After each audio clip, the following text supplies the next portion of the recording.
the floor. The east and the west, their battles won't matter. Only the music can settle the score. Rock till you die. Rock till you die. You die alone, then turn into bone. So rock till you die.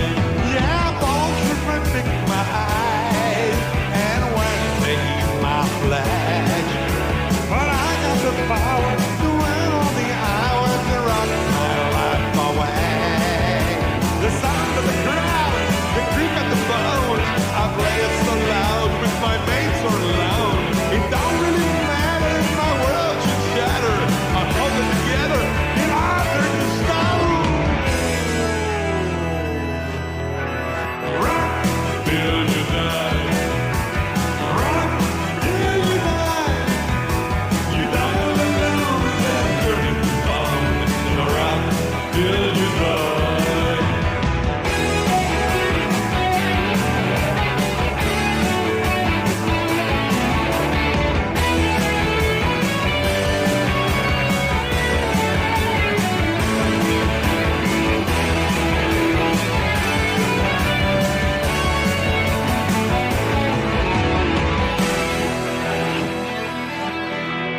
Rock till you die. Rock till you die. You die alone, then turn into bone. So rock till you die. Rock till you die. Rock till you die. You die alone, then turn back to bone. So rock till you die. Rock till you die. Rock till you die. You die alone, then turn into bone. So rock till you die. Rock till you die. Rock till you die. Rock till you die.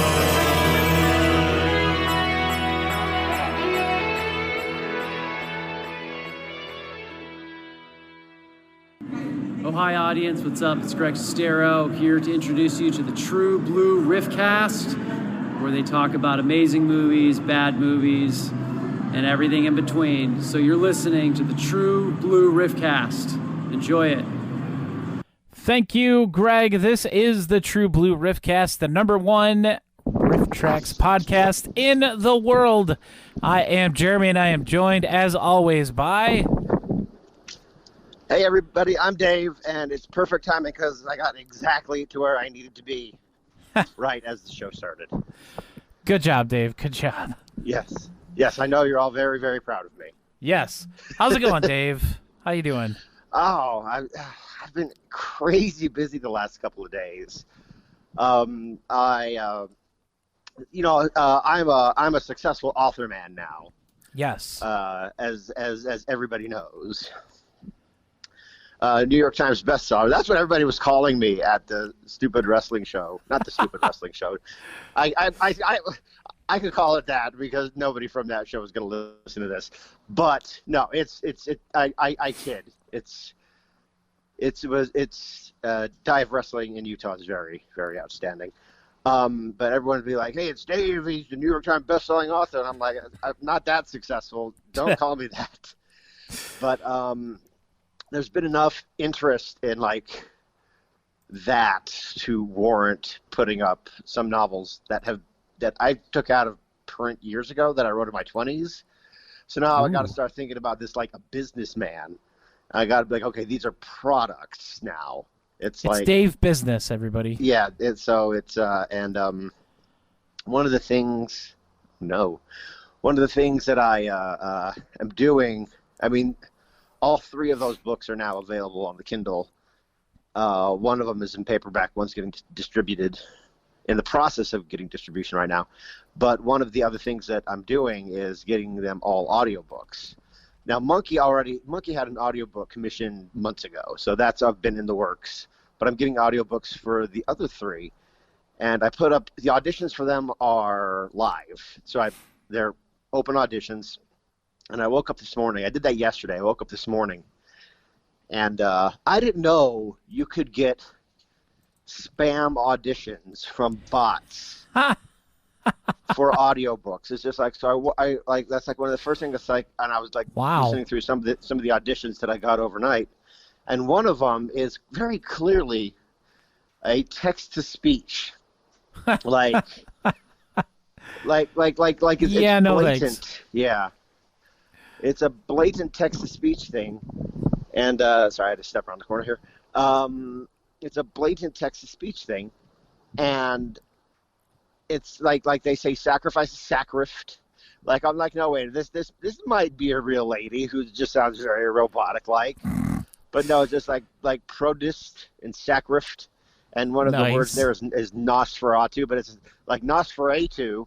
I'm like, okay, like you are not getting this big, this. So it's like one of the things that like I discovered that you can, just like another way that people spam you now. Yeah. I'd be like, who is this gonna fool? Josh Flowers in the chat says he's totally going to audition and then frame the rejection. Oh, hey, yeah, go Josh Flowers. Go to @DChadwickAuthor on Twitter, and all the audition links are there. Also, we have a first-time chatter here, David Mello. Thanks for joining us. Thank you for joining. Exciting. And let me drop the link here for Dave's Twitter. We're going to just put this right here in the chat for everybody. If you do want to, there you go, Josh. If you want to go audition for that. The links are going to be right in there. We do have a big show today. Yeah, we it's do. We stuffed have a to lot the to brim talk with about. content because we are going to be talking about all of the Harry Potter riffs in one this show. Is, maybe we might have bitten off more than we can chew. Maybe we won't get through all of it today. Maybe we'll get through like half of them because and on top there's of that, a lot. we have to on top of that, we have to do the Bridget Mary Joe review. Yeah, Teenage Space Vampires. We're Yeah, going to be so talking about that a little bit. We got a lot of movies to talk about. Yeah. David Mello says, first time, long time, have been following you guys through the podcast. Well, that's cool. Nice. Thank you for joining us today. I'm glad you were able to do that. Glad you were here. On our weird timed show. Normally we do this on Sunday nights at 10 p.m. Yeah, normally Eastern. It's my internet that screws everything up. It was up. my internet that was messed up last night. And, this is kind of a good, Josh mentioned this at the beginning of when we started the broadcast, but he said that this was a good appetizer for tomorrow's RiffTrax Live. So there you go. Oh, right. I figured that's a good thing because tomorrow we've got RiffTrax Live Amityville 4, The Evil Escapes, the Spooky Lamp movie.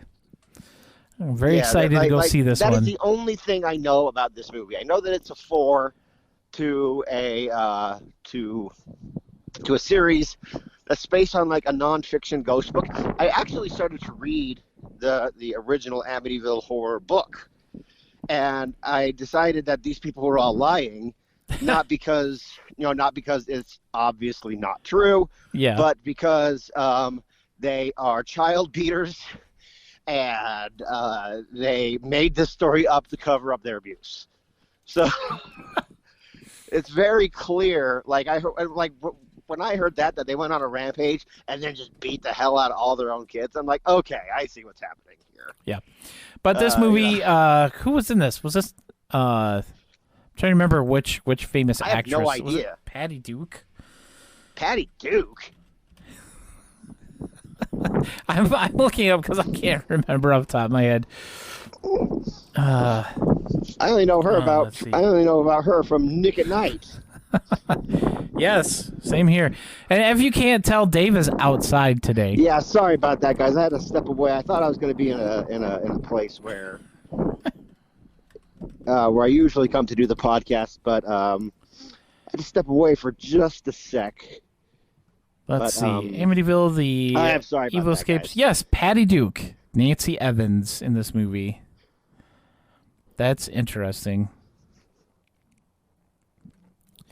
Should be fun watching Patty Duke in a It won't made-for-TV be like horror this for the sequel. whole podcast, guys. Sorry. It's I feel better. really It's bad. better now, Dave. You're fine. Okay. But that's what we're going to be talking about today. We're going to be talking about teenage space vampires, or the alternate title, and I'll get into that when we start talking about the film, and a lot of Harry Potter stuff. Yeah, there's Josh, gonna be- Josh says don't get attacked by any dogs. Almost happened once. on And the we're podcast. gonna use that as our segue into the box office. Yes. Don't get it. Don't get attacked by no. dogs. Here's the top movies of the weekend. Number one, of course, is Dune. Nice. Even though it's available to watch on HBO Max, it still brought in over $40 million in the box office. Halloween Kills at number two. It hit a pretty big drop off, but it brought in $14.5 million. James Bond's No Time to Die is Extra third. boo. Venom Let There Be Carnage is at fourth, and making its debut at fifth is Ron's Gone Wrong, which I've not heard very many good things about that movie. It's a kid. Isn't that the kids movie with the robot? Yeah, and voiced by Zach Galifianakis. Oh well, then I already hate it. Oh man, and The Last Duel, man. You know, I was excited about seeing that movie. It premiered in the box office in fifth place, and now it's down to seventh. It got buried by all of the bigger releases. Halloween Kills, it came out the same Friday as Halloween Kills, so that I kind heard of that movie destroyed that is movie. Awful. What, Halloween Kills or The Last Duel? Yeah. Halloween Kills. I have heard a lot of mixed things about that movie. I still have yet to watch it. I want to, just because I've seen all the other ones, and I don't know. I'm like that. I'm weird like that. I just want to see it and see if it's as bad as I heard, or if it's as good as I've heard from other people. I thought Laurie Strode was dead. How is Jamie Lee Curtis still in these movies? In one of the sequels, she died, but all that stuff got retconned with the new sequel that came out in 2018. Not counting the Rob Zombie sequels that came out before that. It's weird. It sounds like this franchise is a total joke. It's got 3 different timelines right now, Dave. It's not. Okay. It's not like the Child's Play universe, which now is split into 2 timelines. But they've only had one movie in the other. I'll tell you what. Like, if you want to talk about Child's Play for a minute, I know. Have you seen any of the series for Chucky? Not yet. I want to, because I know that it's a sequel to the newer ones. Chucky the ones, is not the most recent one. I'm talking about Cult of Chucky and the one that came before that. I think was called. it's in line with the main Child's Play universe. Yeah, with Fiona Dourif. Those movies are outstanding. Those movies are great. Cult of Chucky in particular, I think, was shot beautifully. I think there's a lot of really awesome, beautiful cinematography happening in that movie. It's also, it's also good Chucky fun. But I really enjoyed that. So I definitely want to see some of that. And had a cool twist ending. So I do want to see how all that turns out. Yeah, it's interesting. Again, I haven't watched any of the series, but I think it's on Peacock, so I could probably watch it on there. And if not, I know they have some of the full episodes just up on YouTube through the official account. So they're not like, somebody just uploaded them. They're actually up there. I don't even think you can do that anymore. I don't know. I haven't tried. It's not like 10 years ago. Yeah, you can just upload anything you wanted to. Yeah. There was when YouTube was like the Wild West. Yeah. And then people just uploaded everything. Yeah. So, we really have to talk about this Teenage Space Vampires. Yeah. From Bridget and Mary Jo, released on Friday. RiffTrax Presents. I saw it in the email where it just said teenagers or vampires in puberty or something like that. But I recognized the title immediately because I watched this movie back in 2017. So you would watch this movie on Rift? I would watch it. I have watched this movie on Rift, so we already get that right out of the way. But I have a different version of it. I mean, it's the same movie, but the version I have is called Darkness, the Teen Space Vampire Saga. So obviously they renamed it to jump all over the Twilight stuff and to try and trick people. And I'm showing it to the audience right now, but none of these people on the cover are in the movie. That's how it goes. That's very... Josh says, love that you own it already. And, dude, there's a lot that I have that might surprise people that I actually bought these movies. I think I paid $25 for this one when I bought it, so I'm not, like, out very much movie. And that was the only reason I got it, was because I was able to get it for so cheap. Yes, the Roger Corman School of DVD covers. That's exactly right, David. Okay, so Teenage Space Vampires. When I first watched this movie, I could not hardly find any information on it. It was the weirdest thing. Like, I know there's some movies that, they don't have maybe like a Wikipedia pages, page, but you can usually find more information on them somewhere. This movie, I had to dig. When I initially watched it, I had to dig to find out information, and I found a trailer for it, and even that was very hard to do. I actually found 2 different trailers. They were the same footage, but they were voiced over by 2 different people, and one, of course, was for the Darkness version, and the other one was for the Teenage Space Vampires version, so I was super confused even at that. But I found the original VHS cover for this movie, and down at the bottom, it says it's part of the Pulse Pounders. And then underneath that, it says family sci-fi with an edge. So I knew, I'm like, all right, it's one of these. Family sci-fi with an edge. Yes. Okay, look, that's a contradiction in terms. You can't have family entertainment and also be edgy. That's not what family entertainment is. That's not what it is. You can't be like, oh, let's watch this with our whole family, and some chick just gets her boobs out. That's edgy. Or yeah, there's definitely none of that in here. For those of you watching, here's the here's the cover with the Pulse Pounders logo at the bottom. I don't understand it. You can't see it, but I'll send you the link to it. Okay. So there's that for you. So this movie is apparently a Romanian, Canadian, U.S. production. What? Yeah. That is an interesting combination.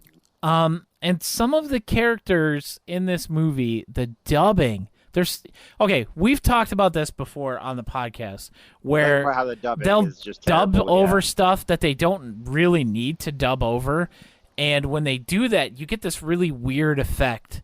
And it's called the Ghost House effect. Yes, the Ghost House effect. They do that in this movie with there's some twins that are bullies, and the dubbing on them is so terrible because it obviously is not the same person doing their voice, but they're saying exactly what they're saying when they're saying it. It's just the Ghost House effect in full effect. But after I found the box art, the whole movie started to make a little bit more sense. And I don't mean like the plot of the movie, but like there's no blood in the movie, there's no swearing in the movie, there's no nudity in the movie, there's no threat in the movie, and spoiler alert, no one was actually hurt at the end of the movie. So unless you count the actual space vampire in this movie, but we'll get to that. The movie starts out with Billy, our main 20-year-old, playing a teenager. Billy and the Magic Egg. And yes, David Mill, this is duller than Twilight, which I never thought I'd say. But this alien spaceship comes down. And Billy is the only one to see it. It's like the middle of the night, he's a huge monster movie nerd. He's got posters for like subspecies on his wall. He's got like a Frankenstein action figure that they focus in on the establishing shots. But he's the only person who sees this, and of course nobody believes him because he's into Mr. these horror Snuffleupagus, movies. So Mr. Snuffleupagus isn't real. yeah, you're just watching too many of those movies, that type of thing. Big Sure, whatever, Big Bird. But nobody believes him. Not his poorly dubbed parents, not his neighbor with the thick German accent. I mean, I think it's German. I'm not sure. It sounded German to me. His history teacher, We'll talk more about Germans later. Yes, the hilariously bad dubbed bully twins. The twins, the teacher, and the German neighbor. It turns out they've already been turned by the space vampire when we first meet them. We don't know it yet, but they're already part of it. The rest of the neighborhood starts getting turned over the course of the movie, even though they're not actual vampires. Isn't that always the way, though? Yeah. Like at the end of the movie, where it's like, oh, we're all vampires the whole time. Yeah, we're all vampires. Yeah, I don't know what exactly they get turned into because it's not vampires. I mean, they're out in the sunlight. They're not sparkly, and they're not bursting into flames. So but they do get these weird like After Effects things on their faces where like their eyebrows raise up hilariously high and their eyes glow, or their mouths like spread open and fangs pop out, and it's all very somebody who just learned how to use iMovie type of effects.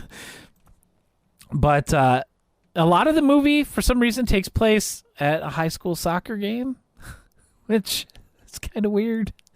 And it has the most annoying cheerleaders ever that I've ever seen in any movie that has cheerleaders. Like, oh, it's so bad.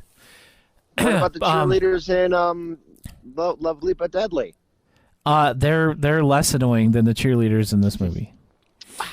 One of the movie's titles, seems to imply that there's more than one space vampire. Like I said, there's not. There's just the one. Everybody gets turned into something else, and they can bite people and turn them into the same thing with the weird space virus or whatever you want to call it. By the end of the movie, I think there's like 4 people who haven't been turned into these creatures. And they lay some Chekhov's diamond on us early in the movie with this history teacher talking about how they found this giant diamond in the coal mines that called it the what was it? I forgot to write that down. The Light of the Moon, I think is what it was called, something like that.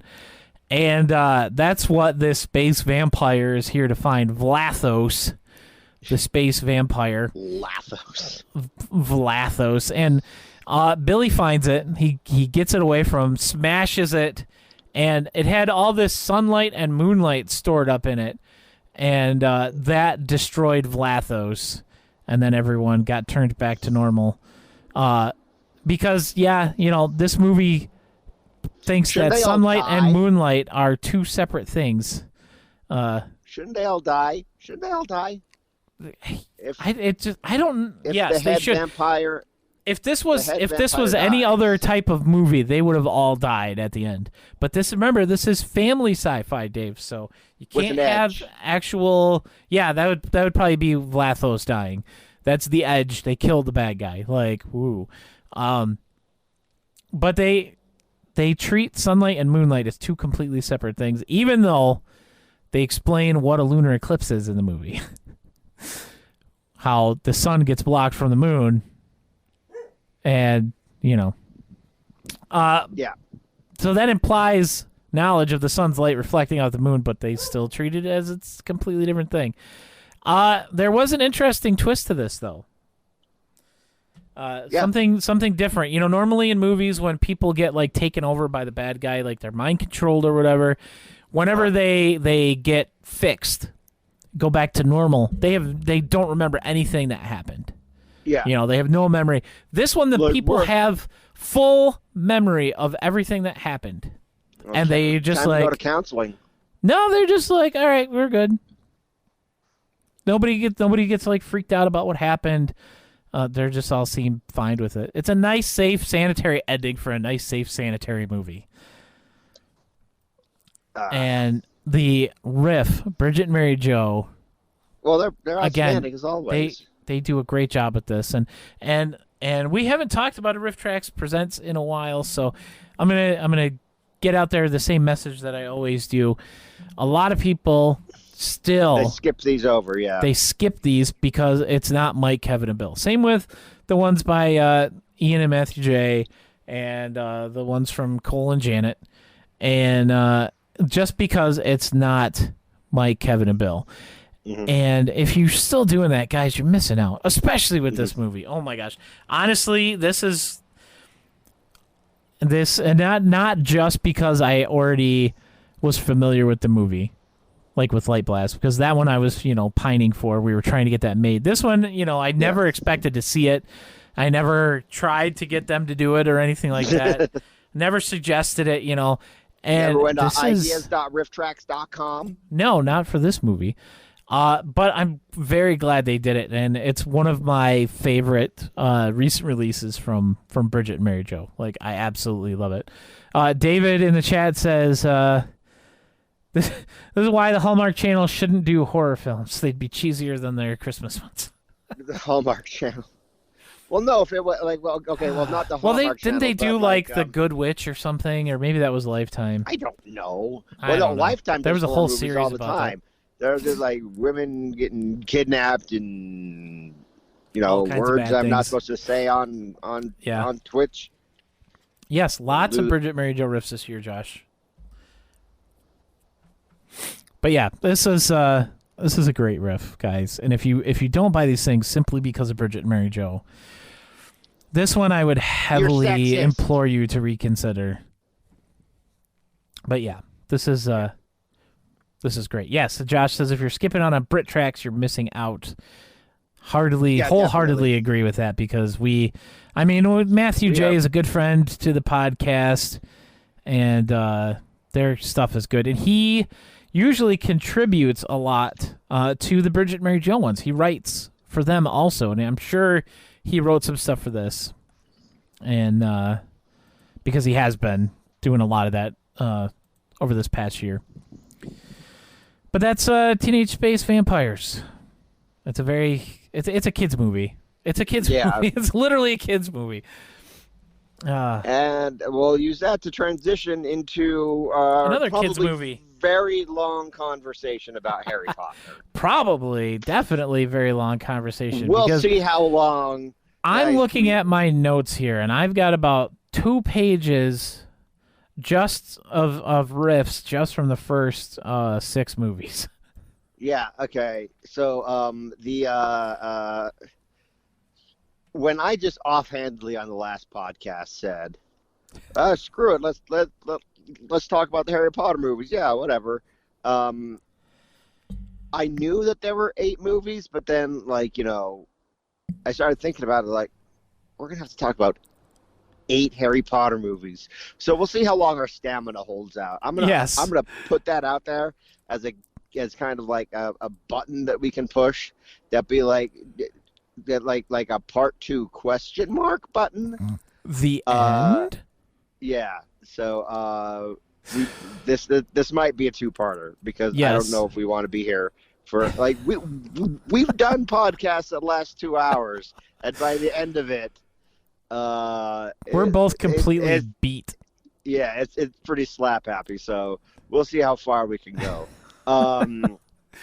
Fortunately for me, I don't really have that much to say about the first 2 Harry Potter movies because I've seen them very, very little.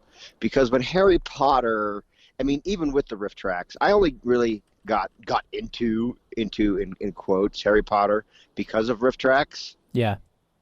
I had already aged out of the whole Harry Potter phenomenon when it came out, and I was in that. I was in that sweet spot where I was 16. It was 97. I was 16, and it was like a little kid thing, but also like grown-ups were reading, and I'm like, y'all are Like, I'm such a 90s edgelordy child man. Yeah, that looks at like, but no, it was something that was to be mocked, because they were literally kids' books. Yeah. Like novels for kids, but like they were just like going gangbusters. And this is also at the time. You remember this? You remember when there were all these Christian groups for some odd reason? Were like Harry Potter is Satan. It's just like no. Yeah, you can't. It's witchcraft, and you can't have anything to do with it if you're a Christian. Yes, I definitely remember that. Like it was that like that was the whole thing. Like, is J.K. Rowling the devil? Is she the demon Bahamut? That's still kind of up in the air with some other things, but that's unrelated to Harry Potter, so we're not going to be talking about it. Yeah, we don't talk about that kind of stuff. No, we don't here. talk about that kind of thing here. Thank you, Ben Poolerman, for redeeming I'm Batman, so I get to wear this mask for 5 minutes on stream, by the way. That's it? Just in case. Yes, it's only a 5-minute thing. Yeah, they are.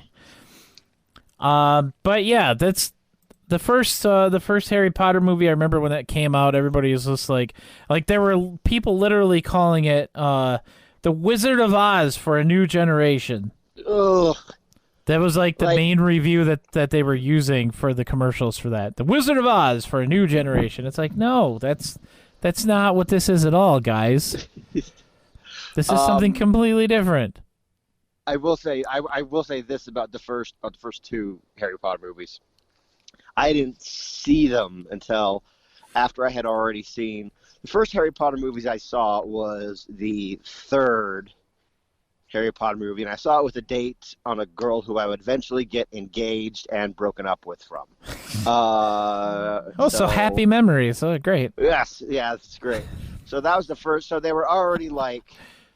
They were already clearly aging out of their supposed ages. Yeah. So, and then the other ones I watched, then I saw the first one I saw after that. I think it was like Harry Potter 6, and then I saw Harry Potter 5 with the RiffTrax, and then I watched all the RiffTrax ones. But then I went back, and so I'm used to seeing these kids as basically adults, because they're adults now. I went back and I watched the first two for RiffTrax, and I was like, oh my gosh, they're tiny. They're little babies. They're little tiny baby people. That's insane. Yeah, I kind of feel that way going back and rewatching them, because my kids like these, and I've had to watch them, I can't tell you how many times. At least the last time we watched through, I had my phone sitting next to me, and I had one of my earbuds in, and I was listening to the riff. But of course, I'm laughing, and they keep looking at me like, Dad, be quiet. I'm trying to watch the movie. When are we going to get to the fireworks factory? Oh, but let's start talking about Sorcerer's Stone a little bit. Okay, this is what I know about Sorcerer's Stone, and what I remember. There's a guy who has a turban, who has Voldemort's face on it, who Harry totally manslaughters at the end of the movie. Yeah, I actually have one of the riffs for that. I focused on these when I was rewatching them over the last couple days. I mostly focused on the riffs. And trying to go through some of my favorite jokes, because it's Harry Potter. Everybody knows what Harry Potter is, whether you've seen it or not. Which most people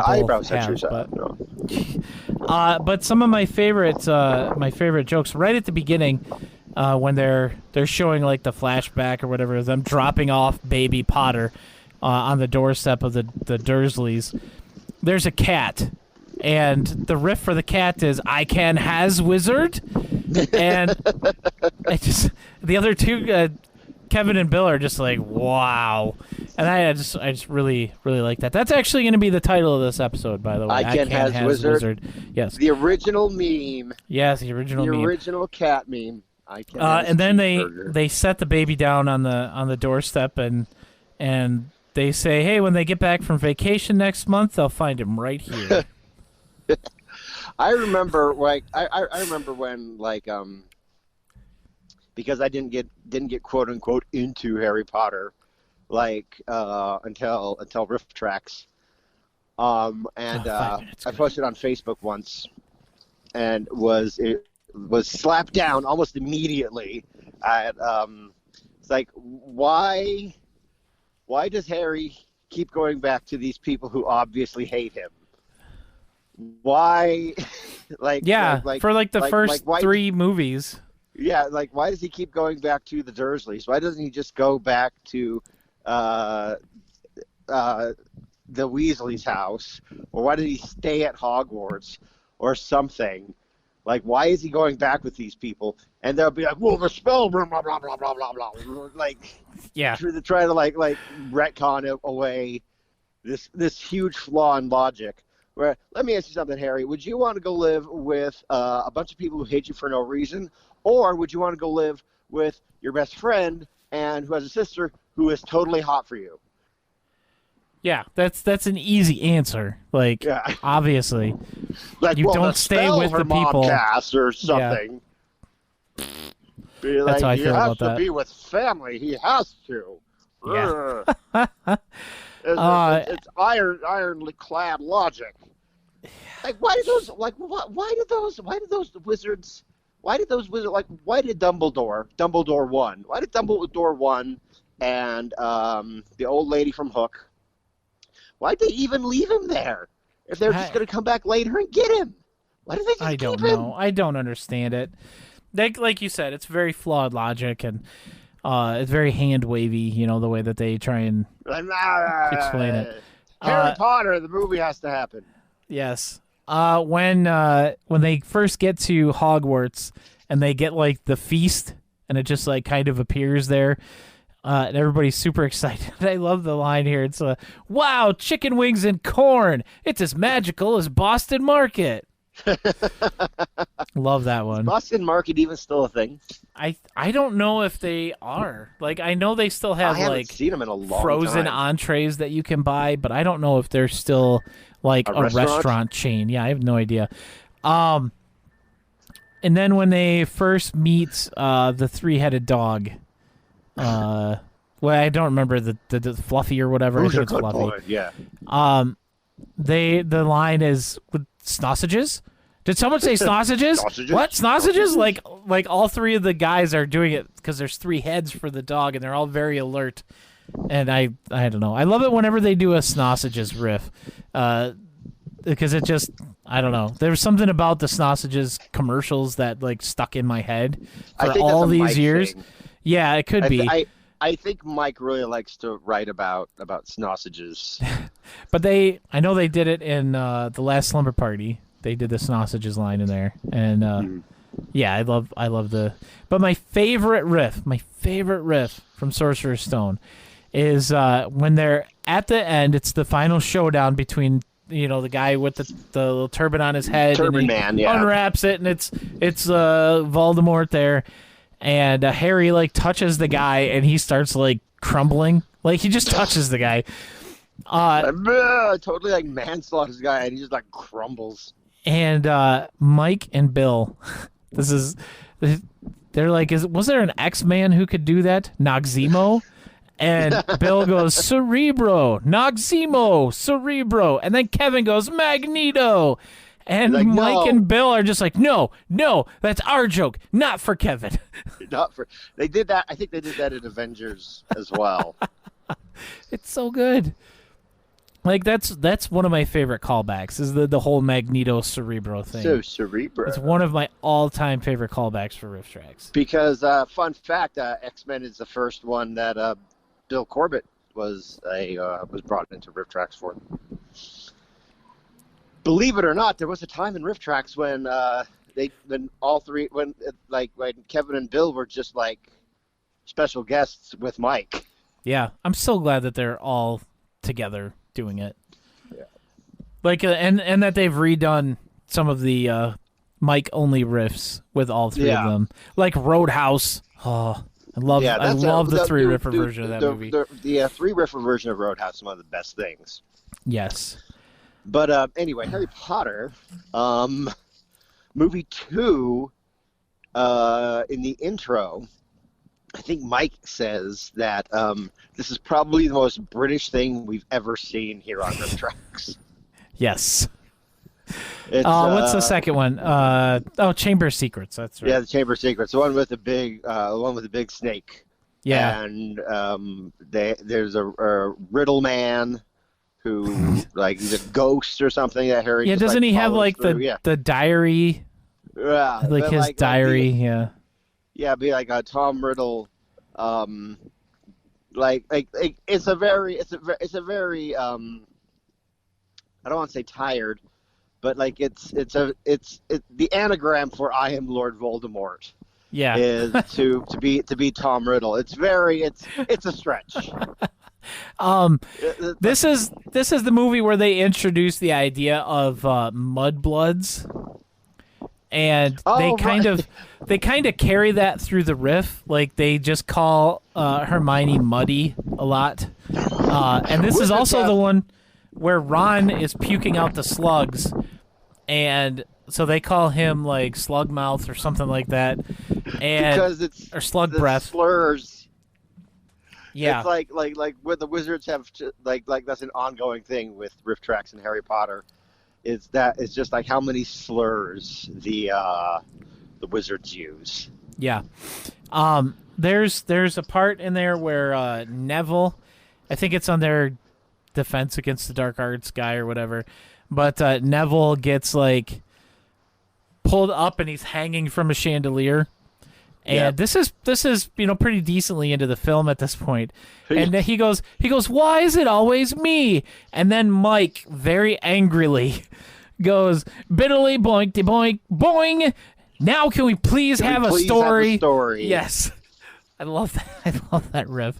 And then they're all like in the hallway at night after stuff starts happening with the chamber. I think this is when the cat is like petrified and like hanging on the wall or something. And like they tell everybody to leave and go back to their rooms, and Dumbledore goes, "Except you three." And the line is Larry, Don, and the Mudblood. Oh man.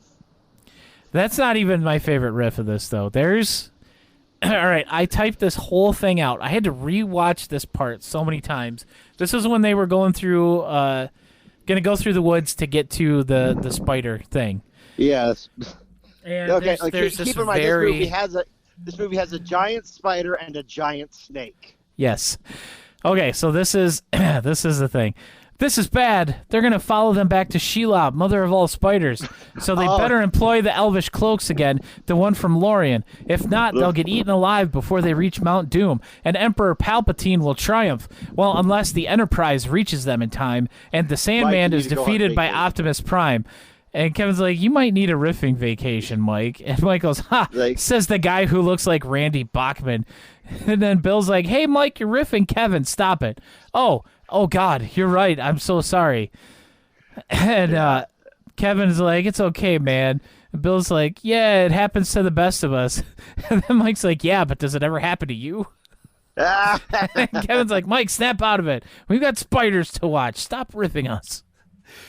It's so I love that so much. Yeah, like Mike's just going insane from all of these movies. Got all these big blockbusters. I think that was like, at this time, I think this is like a 2007 or 2008 riff. I'm not sure, but like they had been doing this, and they had just been doing blockbusters for a long time. It's kind of the opposite of what it is now. Yeah. Where every blockbuster just starts to look the same. And it's their job to watch all these. I think that started coming out in the writing. Yeah, this was August 5th, 2008, when this one came out. What year? 2008, August 5th. Oh, okay. But yeah, again, everybody knows what happens in the movie, so we're not going to We're not going to talk about that, but those are my personal favorite riffs in there. And it ends with Hagrid coming back and them just like cheer, like Hagrid's the real star of this movie. All hail Hagrid! Yay! So they keep cheering until 2 a.m. Yeah. Like all the kids love the giant janitor, which is what you do in school, really. I mean, you become so attached to the groundskeeper. So anyway, should we talk about at all the connection to the RiffTrax classic Thor? I'm sure the esoteric movie that no one would ever know unless they watch RiffTrax Thor. How Kenneth Braga, the villain in the movie, directed that movie. Yeah. Yeah, and made it like this big Shakespearean type thing. But it's embarrassing. A little bit. Just a little bit. What's Anyway. more embarrassing? What part of that would you say is more embarrassing? I don't know. I don't know, man. Anyway, moving on to Prisoner of Azkaban. Now this is where the movies like start to get A little good. darker. Yeah. Yeah, I mean, I don't hate the Harry Potter movies. Like, I don't hate them either. they're not. I don't think they're awful. They definitely deserve to be riffed, but I don't think they're. It's not because they're movies like Teenage Space Vampires or Light Blast or anything like that. But, this one is where we get introduced to Buckbeak. Buckbeak. And there's a part where when they're meeting Buckbeak and Hagrid's like teaching them how to approach him, and like Harry goes up and bows and the Buckbeak kind of bows back or whatever, and Hagrid tosses him a rat, and one of the guys is like, "Have a rat, Buckbeak," and then Bill goes, "Scabbers," which Scabbers is Ron's little Scabbers. animal familiar thing, and he's got a rat, and it's Scabbers. Of course, we find out later in the movie later that it turns out that he was a dude all along. Yeah, He which was one of kind of yeah. makes it a little creepier because this rat was around Ron all the time. Yeah, And Ron he's not is gonna, around that age. If he's in his room changing or whatever, he's not gonna care if the rat is looking at him. But when you find out that it's like a middle-aged man, who's been like a rat for many, many, many years, it kind of takes on a whole different perspective. Why would you do that? If you were a fugitive, if you could turn into an animal, why would you want to be why would you want to be the Weasley's pet rat for 20 years? It doesn't make any sense. And Anyway, but the riff of this one is really, really, really good. Oh yes, I actually have more individual riffs for this one, I think, than I have for the rest of them. When the teacher, the new teacher, because every time, every movie, you have to have a new teacher to replace the one new teacher, that turned out to be the bad guy in the last one. Bad guy, like this one is the werewolf. Yeah, Lapan or whatever the guy's name is. Remus Lupin is his name. Lupin, yeah. And when he's talking to Harry, and he's just like, "Oh yes, oh yes, I knew her." Yeah, And the guys are like, "That's the creepiest way to tell someone you knew their dead mom." Tell anybody that you knew their dead mom. Oh, yes, I knew your mom. Like, oh yeah, I knew her. Oh. being like he said, like rubbing his nipples or something. It's like it's like you're my teacher. Yeah, Talk about my mom like that. That's disturbing. Later, after his what is it? Their Quidditch and his broomstick gets broken over that. He's like, "Oh, sorry to hear about your broomstick. Is there no chance of fixing it?" Oh, let me say, you think that would be easily fixed by magic, but you'd be wrong. yes. Oh gosh. There's so much in this movie that could You would think could be solved by magic. By magic, yeah. When how he and I guess allegedly the like when they're in the Quidditch tournament and they have that one dude like either Yeah. he's You're cutting out, chasing Dave. Harry or Harry's chasing him in the Quidditch game, and they go up and Harry nearly dies. Like, is that supposed to be? Sorry. Is that supposed to be not Robert? It's not Robert Pattinson, but his character, Cedric Diggory. Yeah.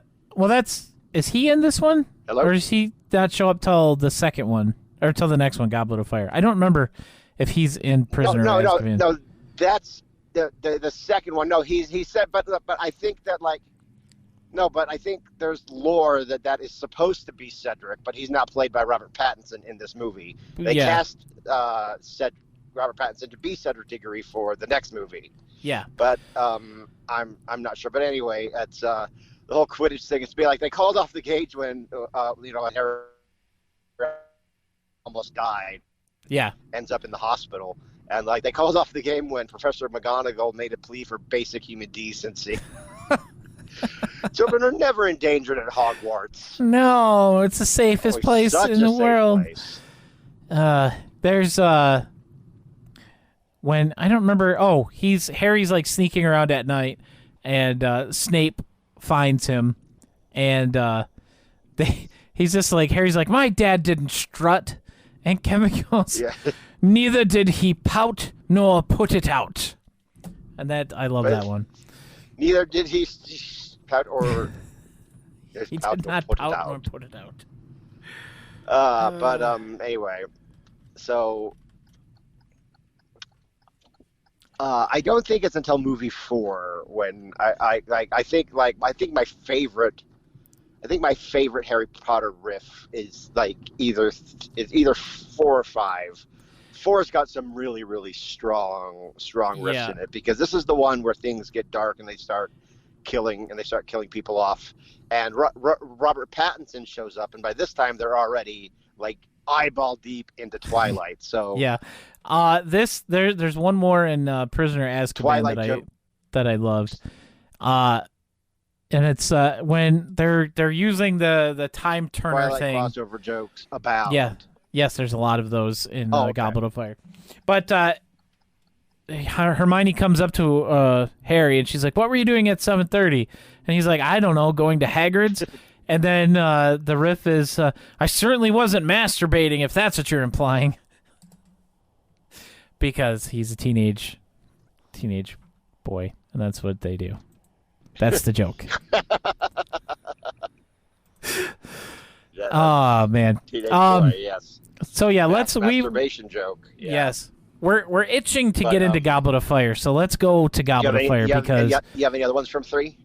No, I don't. Okay. Yeah.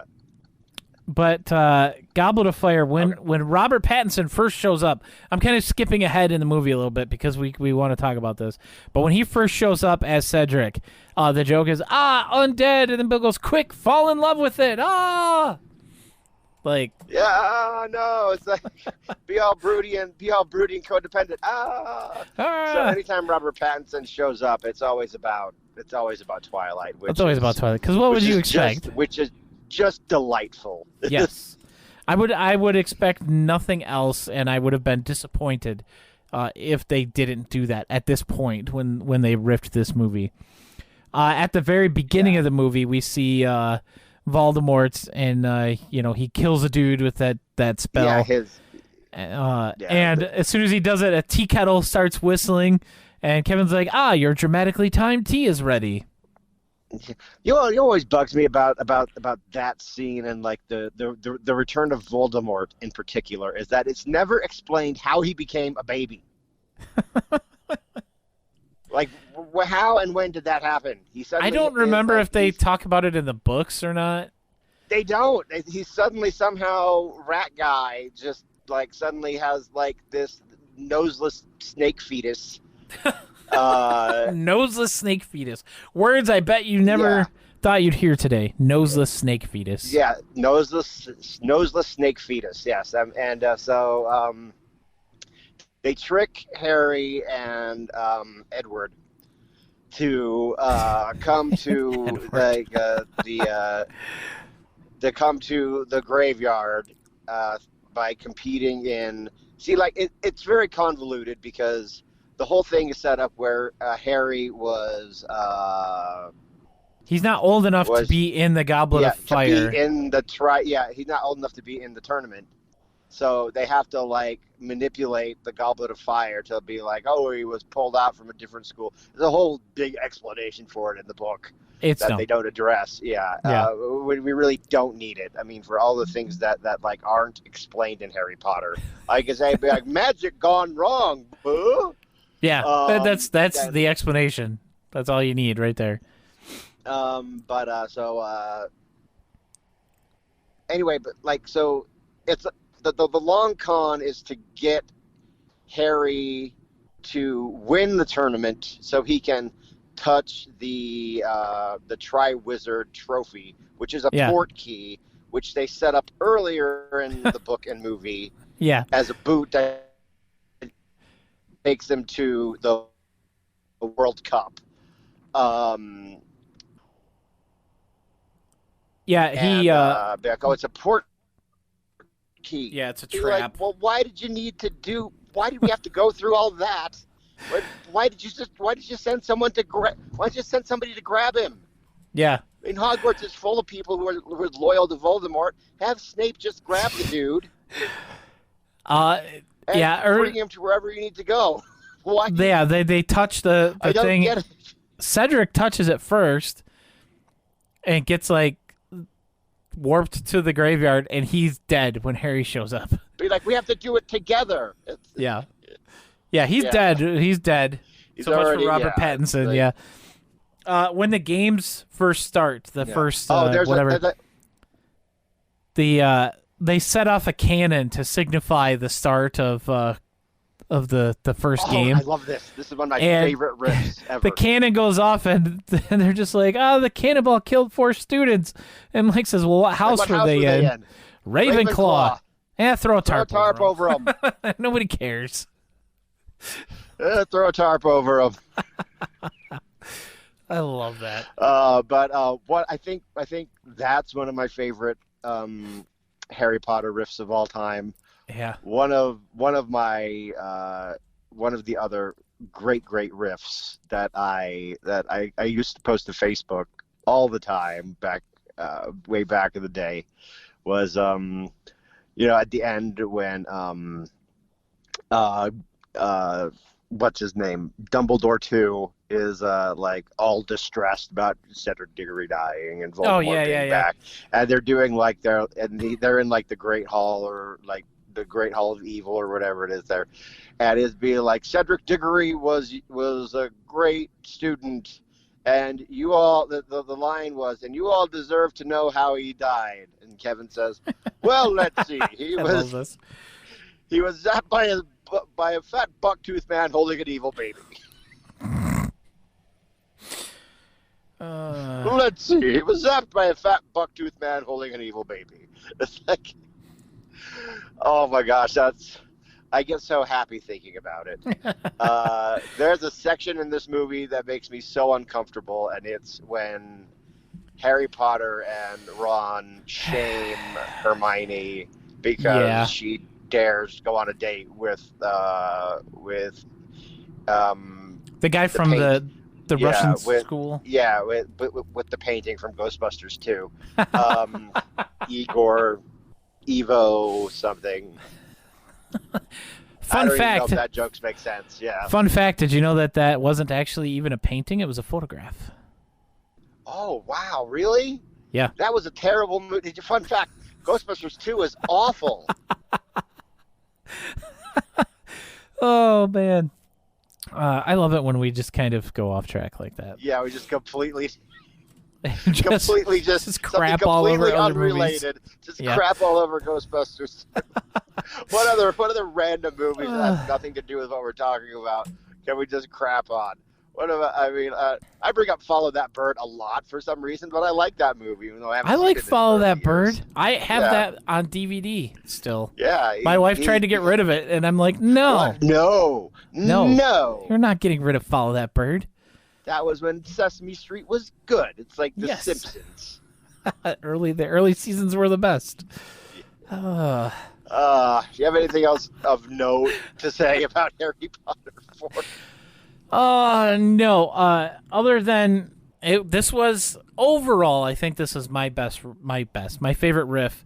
Mostly because I think it's the worst adaptation of any of the movies, Really? based on the books. Because there's so much that they and I'm not by any means like a huge Harry Potter fan.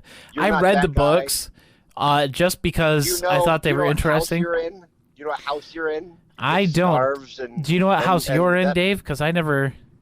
I'm in House Lannister. That's my house. I think that's something different. Yeah. That's our Game of Thrones bit, guys. Yeah, I hope you was a enjoyed bit- that. We totally planned that. Oh man, but yeah, I love this riff. It's so much fun, Even though the movie is a little dark. Yeah. Well, they kill a kid. Yeah, that's the first time that they actually killed one of the students. Yeah. Was in the fourth book. Yeah. Yeah. Yeah. That So was let's, like the big honking thick one. So we're at the halfway point. Do you want to hit the part 2 question mark button, or do you have stuff you want to say about 5 and 6? I think. What time is it? Ooh, yeah, I need to go eat something.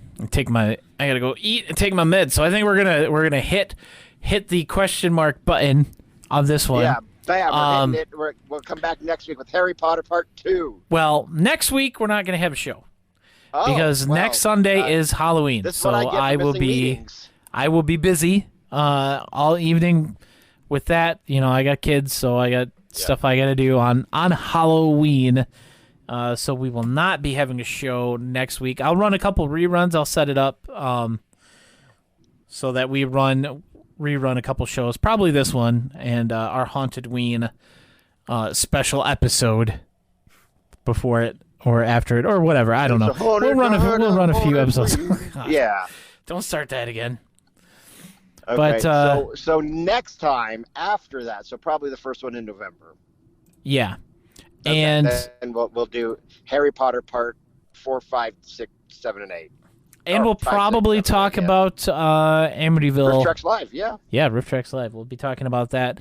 It'll be, a week late, but whatever. We'll be talking about it. David said, please rerun the Haunted Ween episode. That was classic. Will do. Was it? Will do. I'm glad you enjoyed it so much.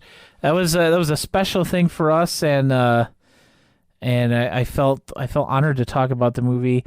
And yeah, go see RiffTrax Live tomorrow, guys. That is tomorrow, yeah. Yeah, go check it out. And for those of you on Twitch, I might be back on a little bit later today, streaming He's gonna some talk about games Harry or whatever. Potter without me. Yeah, no.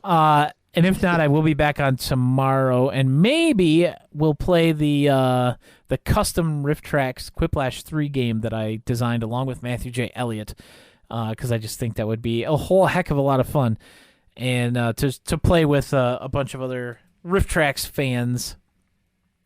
But we'll see about that. Anyway, guys, we'll see you in a couple weeks. I'm Jeremy. You can find me at PBNAwesome. I'm on Twitter. I'm on Twitch, obviously. I'm on TikTok. I'm on every stupid social media thing. If you enjoyed the show and you want to support us, you can head on over to our Patreon. It's patreon.com/TrueBlueRiffcast. And make sure to follow the podcast on Twitter at TBRiffcast. And I'm Dave. You can check me out on Twitter at DChadwickAuthor. It's taken me a long time to get used to that new Twitter handle because for a long time I was at Sugar Ray Dodge. I actually went and I got that at Sugar Ray Dodge just to make sure Nobody else certain snatched somebody. it up. Well, no, I know somebody who might want to start a hate site against me to go grab it. It's I would Jeremy never. I would never. Yeah. No, not Jeremy, but you know the guy I'm talking about. Yeah. I don't want that guy to get it. I have enemies on the internet, everybody. Believe it or not, Dave has people who don't like him. Yeah, can you imagine? There are people that don't like me. But no, I went and I got the @SugarRayDodge Twitter handle back just so that guy wouldn't get it. Yeah. But you can check me out at davechadwick.info. Go to Amazon.com. You can get my book Monkey, which is my newest work. Like we talked about at the beginning of the podcast. My back catalog of these 3 novels. The Tumbleweed Dossier, which is about aliens abducting vampires. Son of Santa, which is about exactly what you think it would be, and a novel called Happy Valley, which was my first novel. If you're only going to do one of those 3, I would suggest getting the Tumbleweed Dossier. But go to davechadwick.info. There's a whole bunch of info at the .info. So that's it for me. All right, we'll see you guys next time on the True Blue Riffcast, and we are going to go raid the actual RiffTrax channel right now. Oh, nice. So, rock to 8i. Perfect. Let's see. We're ready to raid. We got a couple seconds left, and thanks for joining us, everybody. David Mello, thanks for popping in for the first time. Josh, good to see you again, as always. Atomic Hero Squad, I know you're lurking, and Van Poolerman, I know you're in here. And then there's somebody else that I don't know who it is, but thanks for joining us. And calling out all our live listeners. Oh, yeah, why not? Might as well. But yeah, thanks, guys. Thanks for listening. We're going to go head over to RiffTrax. We'll see you later. All right, rock till you die. Rock till you